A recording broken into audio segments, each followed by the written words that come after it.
그날 아침 서울의 번잡한 아파트에서 나는 핸드폰을 쥔 채 바닥에 주저앉아 있었다. 어머니의 목소리가 여전히 귀에 맴돌았다. 지은아, 내 언니 민지가 얼마나 아파하는지 알아? 그 장소를 내가 먼저 예약하다니 민지가 꿈꿔온 결혼식 장소잖아. 그냥 미뤄라. 몇 달만 그 말은 내 가슴을 후벼 파는 칼날 같았다. 28년 동안 나는 항상 민지의 그림자 속에서 살았다. 민지가 빛나면 나는 사라지고 민지가 울면 나는 참아야 했다. 하지만 이번에는 달랐다. 내 약혼자 승호가 내 곁에 서서 물었다. 어머니가 정말 그렇게 말씀하셨어. 나는 고개를 끄덕이며 속삭였다. 언니가 헤어진 게 내 탓인가 봐. 나 때문에 행복하면 안 된대. 그 순간 내 안에 무언가가 무너지며 동시에 솟아올랐다. 나는 핸드폰을 다시 들고 말했다. 어머니, 안 돼요. 이번엔 제 인생을 먼저 생각할게요. 그리고 가족 전체를 결혼식에서 제외했다. 그 선택의 대가는 누구도 예상치 못한 폭풍이었다. 어린 시절부터 우리 집은 민지 중심이었다. 민지는 완벽한 딸, 아름답고 재능 넘치는 마케터로 대기업에서 승승장구했다. 어머니는 민지의 발레 수업에 돈을 아끼지 않았고 민지의 졸업식에서 환하게 웃었다. 반면 나는, 지은은 그냥 착한 동생이었다. 민지의 헌 옷을 물려받고 학교 연극에서 조연을 해도 어머니는 핸드폰만 만지작거렸다. 민지처럼 좀 해봐라 라는 말이 내 유년기의 배경음악이었다. 민지는 학교 여왕, 수석 졸업생, 장학금 수상자. 나는 열심히 사진을 찍으며 포토그래퍼가 됐지만 내 전시회 소식은 항상 민지가 또 승진했대로 묻혔다. 아버지는 그저 고개 숙인 채 내 엄마 성격이 그래 라고만 했다. 그 침묵이 나를 더 아프게 했다. 매 생일, 명절, 가족 모임에서 민지가 주인공이면 나는 배경이었다. 피는 물보다 진하다라는 속담처럼 가족은 하나여야 했지만 우리 집에서는 민지의 피만 진했다. 성인이 돼서야 나는 내 길을 찾았다. 결혼식 사진작가로 일하며 타인의 행복을 담는 일을 사랑했다. 하지만 내 행복은 늘 뒷전이었다. 그러다 승호를 만났다. 카페에서 우연히 부딪혀 그의 라떼가 내 포트폴리오에 쏟아졌다. 그는 미안해하며 청소를 해주겠다고 고집했다. 그 사과 커피가 데이트로, 주말 산책으로, 사랑으로 이어졌다. 승호는 나를 세상의 중심으로 봤다. 지은아, 내가 보는 세상이 너무 아름다워.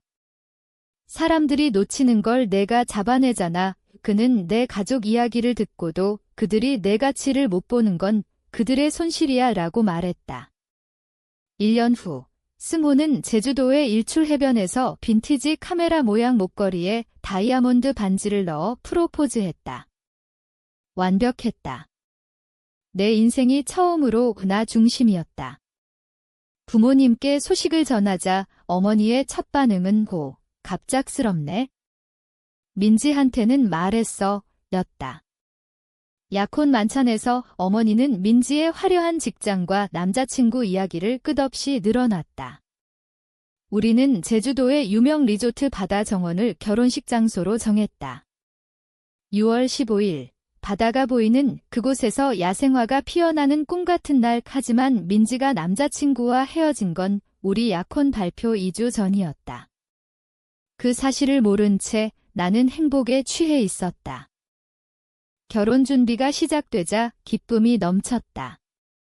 승호와 함께 핀터레스트 보드를 만들고 케이크를 시식했다. 바다 정원을 예약한 순간 나는 꿈을 꾸는 기분이었다.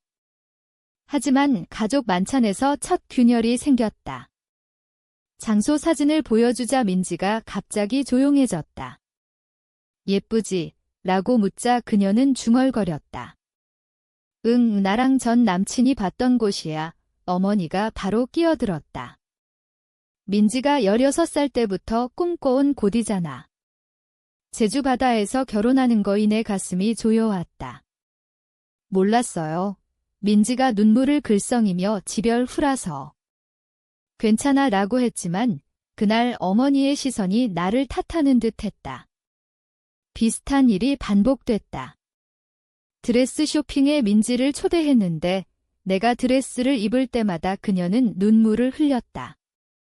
미안, 감정적이라서 어머니가 나를 끌고 나와 속삭였다. 민지가 얼마나 약해졌는지 알아?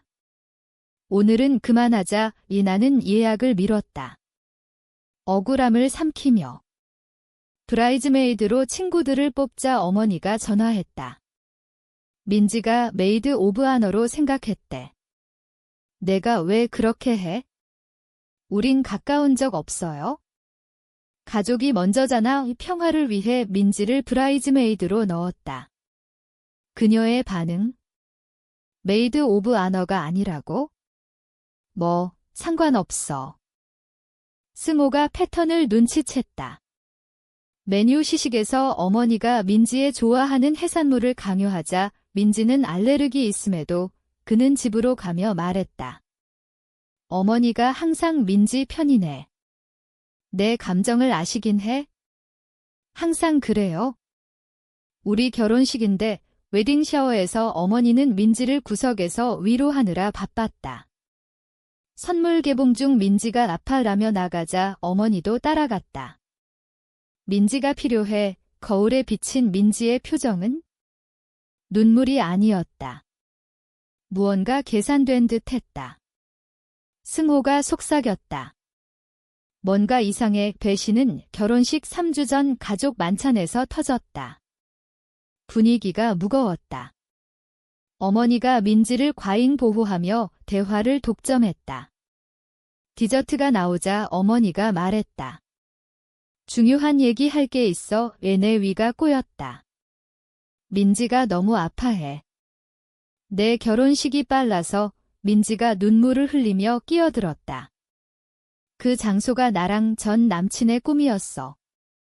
내가 행복한 게 너무 아파. 어머니가 결론지었다. 미뤄라. 민지가 회복할 시간을 줘. 방 안이 조용해졌다. 승호가 긴장했다.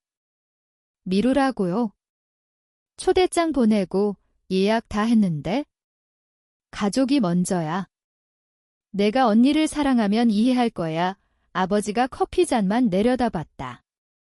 내 엄마 말이 맞아. 승호가 말했다. 이건 미쳤어요. 나는 속삭였다. 이게 제 인생 가장 중요한 날인데. 민지가 소리쳤다. 넌 내 아픔을 신경 안 쓰네. 우리는 서둘러 나왔다. 그날 밤 잠이 오지 않았다. 다음 날 어머니가 전화했다. 생각해봤어. 안 돼요. 어머니, 그녀가 차갑게 말했다. 민지가 그 장소를 꿈꿔왔어. 미루지 않으면 내가 이기적이다. 28년의 억눌린 분노가 폭발했다. 이번엔 안 해요? 제 행복을 포기 안 할게요. 그럼 우리 안 갈게. 가족을 배신하는 거야. 나는 깊이 숨을 들이마셨다. 그럼 오지 마세요. 침묵이 흘렀다. 진심이야. 네, 어머니는 항상 민지만 선택했어요. 이번엔 나를 선택할게요. 전화를 끊자 승호가 나를 안아줬다. 가족을 초대 취소했어. 그는 말했다. 자랑스러워. 이제야 내가 먼저야. 하지만 혼란이 시작됐다. 친척들에게 이메일로 설명했다. 가족 사정으로 부모님과 언니가 안 오실 거예요. 반발이 쏟아졌다. 이모가 사과해라고, 삼촌이 무례하다고, 사촌들이 해명을 요구했다. 할머니가 음성 메시지로 가족을 배신하다니라고 했다. 아버지가 전화했다. 내 엄마 뜻대로 해. 다들 편해. 나 빼고요, 아버지. 항상 나 빼고. 민지의 문자. 엄마 아프게 해서 어때?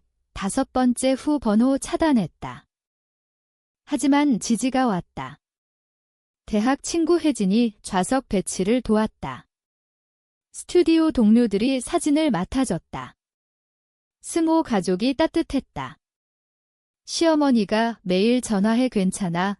라고 물었다. 승호 누나가 드레스 피팅을 도왔다. 혈연이 다가 아니야? 누가 곁에 서는지야. 장소 코디네이터와 마주할 때 신부 측 빈자리가 아팠다. 인원 줄여 패키지 바꿀까요? 아니요. 그대로 할게요. 밤마다 울었다. 일은 가족을 애도하며. 분노가 나를 앞으로 밀었다. 결혼식 3일 전 민지 번호가 떴다. 부탁이야. 만나자. 본능이 거부했지만 호기심이 이겼. 제주 카페에서 민지가 봉투를 내밀었다. 열어봐. 사진과 문자 캡처였다. 어린 우리 사진, 어머니가 민지를 조종하는 장면. 엄마가 받아 정원 보증금을 걸었어. 내 결혼용으로. 너 때문에 망치면 체면 국이니까 나보고 아픈 척하라고 했어. 나는 믿기지 않았다. 엄마가 나를 미루게 하려 했어. 민지가 울었다. 우리 평생 경쟁자였어. 엄마가 그렇게 만들었지? 나도 피해자야. 어제 엄마가 장소 바꾸면 너 6개월 안에 약혼해. 남자 리스트 있어라고 했어? 나도 프로젝트였어. 그 순간 깨달았다. 우리는 자매가 아니라 어머니의 꼭두각시였다. 이제 어떻게 해? 민지가 물었다. 나는 속삭였다. 너 진심이면 계획이 있어. 결혼식 전 2번 몰래 만나 계획을 세웠다. 승호에게도 말 안 했다. 그의 반응이 진짜여야 했다. 결혼식 날 제주 바다 정원이 환상적이었다. 친구들 속에서 차분했다. 괜찮아? 혜진이 물었다. 더 나아 의식이 시작됐다. 승호가 미소 지었다. 오프닝 중 후미에서 소란이 일었다. 민지가 파란 드레스 차림으로 나타났다. 손님들이 웅성거렸다. 미안, 하지만 말할 게 있어. 그녀가 말했다. 나는 고개 끄덕였다. 우리 집은 사랑이 조건적이었어. 내가 스포트라이트, 지은이가 그림자. 오늘 지은이 행복을 응원할게. 눈물이 흘렀다. 또 소란. 어머니와 아버지가 나타났다. 어머니가 화냈다. 이게 무슨 짓이야? 민지, 안 온다고 했잖아. 민지가 말했다. 엄마 결정이었지? 이제 나 결정할게. 어머니가 나를 노려봤다. 내가 민지를 선동했어. 나는 직시했다. 엄마는 나를 평생 무시했어요. 오늘은 사랑의 날, 통제의 날 아냐. 머물든 가든 아버지가 말했다. 맞아, 지은아. 지지할게. 어머니의 얼굴이 붉어졌다. 너희 둘. 좋아, 결혼해라. 하지만 기대 마. 기대 안 해요? 더 이상. 민지에게 손을 내밀었다. 브라이즈메이드 할래? 그녀가 꽃다발을 받고 섰다. 어머니와 아버지가 조용히 나갔다. 자유였다. 의식이 아름다웠다. 승호와 서약을 나누자 박수가 터졌다. 리셉션은 웃음과 춤으로 넘쳤다. 시어머니가 안아줬다. 이제 우리 가족이야. 민지가 말했다. 다음 주 상담 받아. 엄마 영향 없이 나 찾을게. 허니문 후 민지가 저녁 초대했다. 아버지가 왔다. 너희 엄마랑 떨어져 있어? 결혼식이 눈뜨게 했어. 몇 달 후 일요일 브런치가 습관됐다. 아버지가 사과했다. 아빠가 너 지키지 못했어? 평화만 쫓았지. 이제 달라지세요. 어머니는 멀어졌다. 가끔 문자로 죄책감을 주지만 나는 경계를 세웠다. 상처는 치유되지 않을지도 모른다.